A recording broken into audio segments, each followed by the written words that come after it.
Dokumentēšu pūkainos, seksīgos un visādi citus ēpastus. Tas patiesībā ir vēl tikai pirmais uzmetums, paskatoties tikai uz ēpastu. Pārējais ir meklējums tur iekšā, pielikumos un visur pārējās vietās. Bet tas patiesībā ir tieši tas stāsts, ko mēs teiksim šobrīd, ja godīgi, jau sākam nesaprast, cik tad ilgi var nepielikt. Jo tad, kad cilvēks jau kādu šādu kaķenīti sūta visiem pēc kārtas un nevar saprast, kāpēc neviens viņu neņem vērā un nepieņem darbā, piemēram, par finanšu analītiķu vai par pietiekoši nopietnu speciālistu.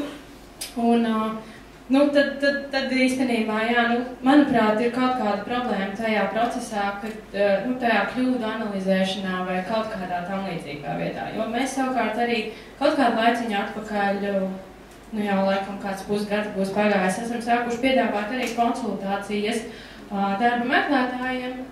Teiksim, es nezinu, cik viņas ir līdzīgas vai nelīdzīgas nodarbinātības valsts aģentūras sniegtajām, bet jebkuram ir iespēja pie mums tikt un konsultēties pie atlases speciālista. Savukārt tas, ko mēs redzam, ir tas, ka šī interese ir ļoti maza, un cilvēkiem liekas, ka patiesībā viss ir kārtībā un vainīgs ir kāds cits.